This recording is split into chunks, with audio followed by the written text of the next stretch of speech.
आलफीन पे की, उन सबको कैद में डाला, नैब के केसेस बनाए, एफआईए के केसेस बनाए, उन पे आर्टिकल 6 के इंक्वायरीज जो है काबीना के ज़रिए इंस्टीट्यूट की। फिर जो है वो एक लेटर आया $190 मिलियन का, वो काबीना को बताए बगैर काबीना से अप्रूव करवाया, और वो पैसे जो हैं वो मलिक रियाज साहब के अकाउंट में जो है सुप्रीम कोर्ट में जो उनकी लाइबिलिटी है उसमें एडजस्ट करवा दिए गए जो है। तो ये सारा सिलसिला जो है ये करप्शन का या उनकी जो बेज़ाब्तगियों का या बददियानतियों का कोई सिलसिला नया नहीं, ये जब वो हुक्मरान थे उस वक्त से चली आ रही हैं। इसके बाद शोर उन्होंने इतना मचाया है कि ये सारी चीज़ें उस शोर में जो है ना दब जाएं। अब जब से हुक्मरानी उनसे गई है, आप देखेंगे बददियानतियों की जो सिलसिला था वो जारी और सारी रहा। एक साइफर की स्टोरी जो है वो कंस्ट्रक्ट की गई, बाद उन्होंने कहा कि जी इम्पोर्टेड हुकूमत है और हकीकी आज़ादी की ज़रूरत है, अमेरिका से आज़ादी की ज़रूरत है, अमेरिका के हम ग़ुलाम बने हुए हैं। ये सारी बातें जो हैं वो बैरूनी साजिश का ताना दिया या इल्ज़ाम लगाया। उस इल्ज़ाम से भी जो है वो बैकआउट कर गए हैं और अब वो कहते हैं कि जी मुझे it's all over and it's behind me, यानी ये सारा कुछ ख़त्म हो गया और ये सारा कुछ गुजर गया है और सारा कुछ ये माजी में है, मेरे पीछे है। तो ये इतना बड़ा पाकिस्तान का जो इज़्ज़त और वक़ार जो है हमारे वतन का, हम लोग कोई अंदरूनी तौर पे जो है वो कोई अच्छी सिचुएशन में नहीं है। इकोनॉमिक जो सिचुएशन हमारी, उस सिचुएशन के को जो है हमारी हालात वैसे ही ख़राब हैं अंदरूनी तौर पे भी, और उसकी वजह से हमारे बैरूनी जो है हालात भी जो है उस पर वो रिफ्लेक्ट होता है। लेकिन इस शख्स ने जो है पूरी कोशिश की कि पाकिस्तान तबाह हो जाए, पाकिस्तान डिफ़ॉल्ट कर जाए, पाकिस्तान एक दिवालियापन के गड़े में गिर जाए जहाँ से वो निकल ना सके, ताकि उसकी हुक्मरानी वापस आ सके, या कम से कम जो हुक्मरानी उससे छिन गई है किसी और के पास ना रहे। और साथ साथ जो है फ़ौज के आला अफसरान के मुतल्लिक़ जिस किस्म की ये हर्जा सराई करता रहा, जिस किस्म की गुफ्तगू करता रहा, उनको मुख्तलिफ नामों से पुकारता रहा, और साथ उनको जो जिस किस्म की ऑफर्स ये करता रहा कि ताहयात आपको एक्सटेंशन दे दी जाएगी, आप ये कर लें, आप ये कर लें, और बाहर जो है एक उसने एक बड़के मारने वाला जो अपना एक स्टैंड लिया होता, और अंदर प्रेसिडेंट साहब के ज़रिए जो मुलाकातें की उसमें हाथ जोड़ता रहा और उनको मुख्तलिफ ऑफर्स करता रहा। तो ये सारी बैकग्राउंड मैंने इसलिए बताई है कि ये सारे का सारा सिलसिला जो है ज़हनी और माली बददियानती के ऊपर जो है उसकी बुनियाद है। इलेक्शन कमीशन ने जो फैसला दिया उससे ये साबित हुआ कि इन्होंने माल जो है वो खुर्द बुर्द किया है,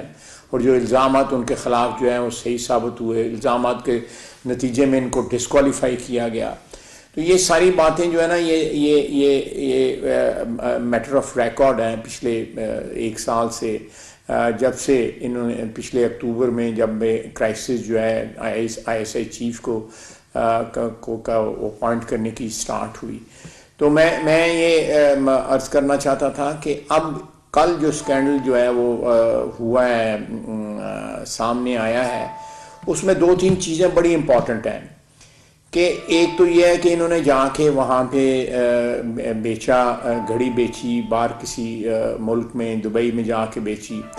वो एक बहुत बड़े हमारे जो दोस्त हैं सऊदी अरेबिया के वली अहद और वज़ीर आज़म से वो जो है दी गई हुई थी घड़ी तोहफे के तौर पे। तोहफे की एक अपनी एक सेंटिटी होती है, उसका एक और ख़ुसूसन एक दोस्त मुल्क के सरबराह ने दिया है, उसको बंदा सारी उम्र चेरिश करता है, जब तक ज़िंदा रहता है वो उसके लिए एक फ़ख्र की बात होती है। अगर रूल्स एंड रेगुलेशंस ने उनको भी मैनिपुलेट किया, कभी 20% कर दिया जब खुद लेना था, कभी 50% कर दिया, और डेट्स जो है इस तरह मैनिपुलेट की कि ताकि ये 20% पे ख़रीद सकें। अब ये सवाल पैदा होता है कि जहाँ से ये इन्होंने पैसे लिए और जब डिपॉजिट कराए जो है हुकूमत के ख़जाने में जो पैसे इन्होंने डिपॉजिट कराए उनकी डेट्स क्या हैं, यानी जो पैसे वहाँ से उमर फ़ारूक साहब से लिए और जो डिपॉजिट करवाए वो उनमें क्या फ़र्क है, कौन सी पहले डेट है और कौन सी बाद में डेट है। अब वो कहते हैं कि मैं मुकदमा करूंगा, मेरा ख्याल है ये बड़ी अच्छी बात है, वो मुकदमा करें, अदालत में जाएं, सारे का सारा रिकॉर्ड सामने आए। और ये फरा गोगी साहिबा को जिनको इन्होंने NRO दिलवाया है पंजाब हुकूमत से, उनके केसेस ख़त्म कराए हैं, उनके जो हस्बैंड हैं जो आसिम जमील साहब, उनके केसेस ख़त्म करवाए हैं। तो ये सारे मसले जो है ना, सारे के सारे अदालत में आएंगे और फिर अदालत के सामने जो है सारा के सारा जो है वो एक चीज़ जो है वो इस्टेब्लिश हो जाएगी कि इनकी बददियानतियाँ क्या हैं। देखें, इस चीज़ को मैनिपुलेट करना, तोशाखाने के रूल्स जो हैं उनको बेंड करके अपनी फेवर में कर लेना और बाद में बाहर से पैसे जाके लाना। वो कहाँ से पैसे आए, बैंकिंग के ज़रिए आए, बैंकिंग चैनल के ज़रिए आए, या मनी लॉन्ड्रिंग हुई, या किस तरह वो पाकिस्तान में पैसा आया, जो इन्होंने डिक्लेयर किए हैं वो किस तरह आया, जो अब पता लगा है कि असल अमाउंट जो है इन्होंने क्या वसूल की थी वो अब पता लगा है, वो किस तरह वो जो है वो पाकिस्तान में आया पैसा। और जो है जो लोग इस सारी सेल में इन्वॉल्व थे, they should be present in Pakistan, और वो पाकिस्तान में उनको आके जवाबदेह होना चाहिए कि उन्होंने इमरान खान के बिहाफ के ऊपर कितने पैसे वसूल किए, इमरान खान ने कितने पैसे वसूल किए। ये सारी बातें जो हैं, ये मेरा ख्याल है कि कौम इनको, एक ऐसे शख्स को जो सारी दुनिया को बददियानत कहता है, जो खुद डिस्क्वालीफाई हुआ है ECP के डिसीजन में, तो ये सारा कुछ जो है ये मेरा ख्याल है कौम का ये कर्ज है, और ये कर्ज जो है उतारना पड़ेगा इमरान खान साहब को। इस तरह बढ़के मारने से या इस तरह रिटेलिएट करने से, गाली गलोच करने से जो है सिलसिला ख़त्म नहीं होगा, और गवर्नमेंट इसको परसू करेगी इस सिलसिले को। इन्होंने मियां नवाज शरीफ 10,000 दिरहम ना लेने के जुर्म में, एक ऐसा ट्रम्प टप जुर्म उन पर इल्ज़ाम लगाया गया, उनको डिस्क्वालीफाई किया, ताहयात डिस्क्वालीफाई किया, सज़ा दी गई, उनकी बेटी को सज़ा दी गई। इसी तरह जरदारी साहब को नैब में पकड़ा गया, उनकी हमशीरा को बैन में, इसने तमाम इखलाकी इकदार जो है वो क्रॉस की, अपनी जो एक जो बेस इंस्टिंक्ट्स होती हैं इंसान की, उसको सेटिस्फाई करने के लिए वो अब मौका आया है कि उसी पैमाने पे तो नहीं, हम नहीं डिमांड करेंगे, उसी पैमाने में जो कानून और कायदा है, जो आइन कहता है, उस पैमाने के ऊपर इनको जो है ना जांचा जाए, इनको परखा जाए। वो 10,000 दिरहम के ऊपर एक शख्स जो है 3 दफा वजीर आजम जो रह चुका है वो डिस्क्वालीफाई हो सकता है। तो इसने तो मिलियंस ऑफ डॉलर वसूल किए हैं और एक खातून के जरिए वसूल किए हैं। उस खातून के साथ क्या इनका ताल्लुक है, वो क्यों अलकादर ट्रस्ट के अंदर भी मेंबर हैं, क्यों वो जो है सुहावा की जो जमीन है उसके जो ट्रस्ट बना हुआ है उसके भी वो मेंबर हैं, वो क्यों बार बार उनका नाम जो आता है, क्यों पंजाब की सियासत में वो पहले भी बड़ी इन्फ्लुएंस थी, अब वो बाहर बैठ के जो है पंजाब की सियासत आज भी उससे मुस्तफीद हो रही हैं। तो ये सिलसिला जो है ना झूठ की, जो मैं एक और मिसाल दूंगा कि जो इन पे जो हमला हुआ है, कातलाना हमला जो हुआ है, वो पंजाब की सरहद में हुआ है। पंजाब में वो मुकदमा जो है दर्ज होना चाहिए था। FIR अगर परवेज इलाई नहीं दर्ज करता या इनकी मर्जी की FIR वहां पे दर्ज नहीं होती तो इसमें वफाकी हुकूमत का क्या कसूर है? वफाकी हुकूमत को गालियां देने की क्या जरूरत है? परवेज इलाई का गिरबान पकड़े, वो इनका लगाया हुआ वहां पे चीफ मिनिस्टर है, वहां पे पुलिस ऑफिसर जो हैं वो उनसे पूछा जाए वो मुल्ज़म आज तक अदालत में क्यों नहीं पेश हुआ। इस तरह के सारे जो हैं वो सारे के सारे जो बंदे जो हैं पकड़े गए हुए हैं, जो बंदे इस वक्त गिरफ्तार हैं, वो क्यों नहीं जो है अदालत में पेश किए जाते जो है। तो ये सारा सिलसिला जो है ये मैं समझता हूँ कि हम एक ऐसे मोड़ पे आके खड़े हो गए हैं कि इसके बिल्कुल एक क्लीन जुडिशियल प्रोसेस के जरिए, वो प्रोसेस नहीं जिससे मियां नवाज शरीफ को सजा दी गई थी, वो प्रोसेस नहीं जिससे मरियम नवाज को सजा दी गई थी, वो प्रोसेस नहीं जिससे बाकी लोग नैब में पकड़े गए थे, जो मनी लॉन्ड्रिंग के चार्जेस जो है अपोजिशन की उस वक्त की अपोजिशन पे लगाए गए थे वो देख लें, नैब के सवालात देखें, नैब की इंटेरोगेशन देख लें, नैब की जो है कैदें भुगती हम लोगों ने वो देख लें। और आज ये मनी लॉन्ड्रिंग जो है वो बिल्कुल क्लियर कट साबित हो रही है कि वहाँ पे कितने पैसे वसूल किए, यहाँ पे कितने पैसे यहाँ पे आए और किन चैनल्स के जरिए आए, वो डिक्लेयर कितने हुए, वो ईसीपी में कितने डिक्लेयर हुए, जो इलेक्शन कमीशन के रिटर्न है उनमें कितने डिक्लेयर हुए, वो जो है इनकम टैक्स रिटर्न में कितने डिक्लेयर हुए, इनके असासों में जो इजाफा हुआ उससे कई गुना ज्यादा इजाफा हुआ है। जो जो इन्होंने डिक्लेयर किया हुआ है इजाफा जो है वो कम है। अगर घड़ी वाली ट्रांजैक्शन ही सिर्फ देख लिए, बाकी और पता नहीं कितनी ट्रांजैक्शन हुई हुई हैं। ये जो जमीन की बात करते हैं, फरोज वाला जमीन की बात, कभी वो जमीन किसी वक्त उसका स्टेटस जो है वो बेनामी होल्डर का था और किसी वक्त उसका इनहेरिटेंस का हो जाता है, कभी उसका स्टेटस जो है सेल का स्टेटस हो जाता है। उस जमीन के स्टेटस जो है वो कई दफा जो है कहां से आई वो जमीन, किस तरह इनके पास आई जमीन, किस तरह बिकी, 80 रजिस्ट्रियां जो है उसकी हुई टैक्स बचाने के लिए। ये सारे सवाल जो हैं इनका जवाब जो है इमरान खान को देना पड़ेगा।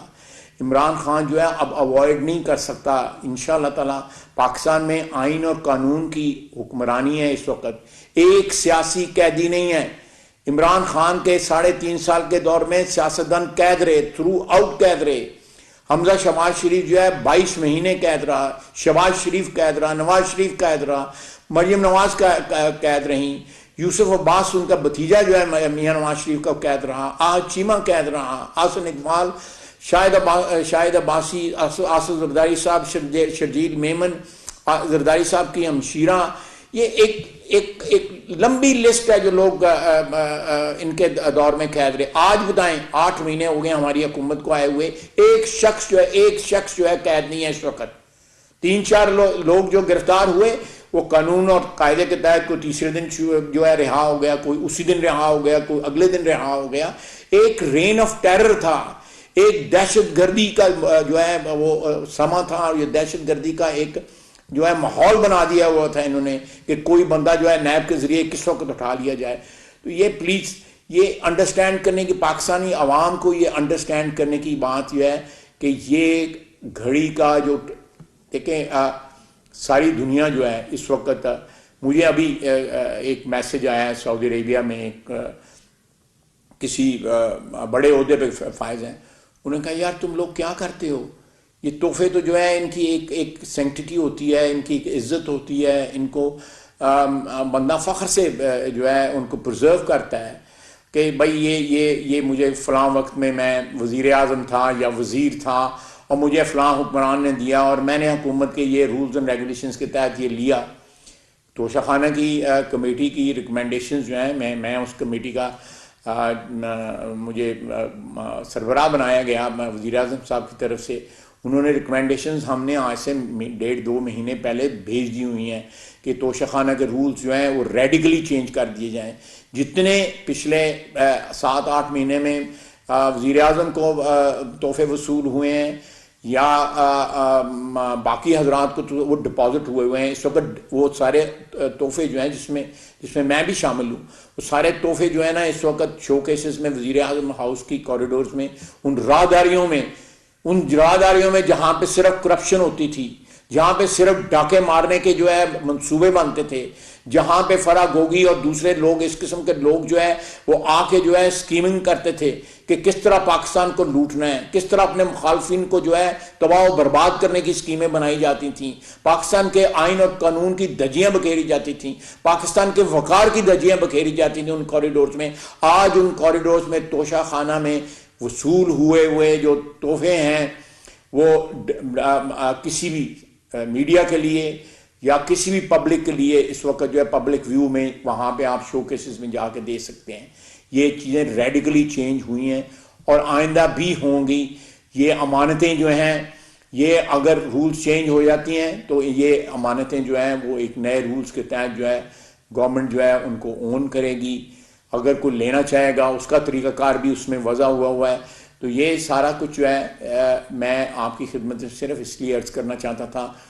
कि ये घड़ी की जो ट्रांजैक्शन जो है इससे जो पाकिस्तान की इज़्ज़त और वक़ार को जो ज़ख्म पहुंची है, इसको जो है अपने अंजाम तक पहुंचना चाहिए। और ये शख्स जवाब दे कि पैसे किस दिन वसूल हुए थे, हुकूमत के ख़जाने में किस दिन डिपॉजिट हुए थे, पैसे पाकिस्तान किस तरह ट्रांसफ़र हुए थे, बैंकिंग चैनल से ट्रांसफ़र हुए थे या किसी और तरीके से ट्रांसफ़र हुए थे, कितनी अमाउंट ट्रांसफ़र हुई थी, कितनी अमाउंट बाहर रिटेन की गई। ये सारी चीज़ें जो है, जिस तरह हम जो है एक नहीं दर्जनों इंटेरोगेशन जो है हम लोगों ने, हमारी फैमिलीज ने जो है फेस की हैं। Let Imran Khan face the same law and the same rules and regulation. ये जो हमारे जो है, हम उनको बेंड नहीं करेंगे, हम उनको एक्सप्लॉइट नहीं करेंगे। हम चाहेंगे कि इंसाफ का वो सामना करे, क़वानीन का सामना करे। किसी हम पर्सनल वेंडेटा या सियासी मुखालफत की बिना पे उसको हाउंड नहीं करेंगे, उसको विंडिक्टिव नहीं होंगे। मैं आपको ये बताना चाहता था कि ये चीज़ गवर्नमेंट की तरफ से, कोलिशन गवर्नमेंट की तरफ से इसका इजहार किया जा रहा है और हम जो है कानून और कायदे के तहत जो है इस मामले के अंजाम तक जो है इंशाअल्लाह ताला पहुँचेंगे। नाज़रीन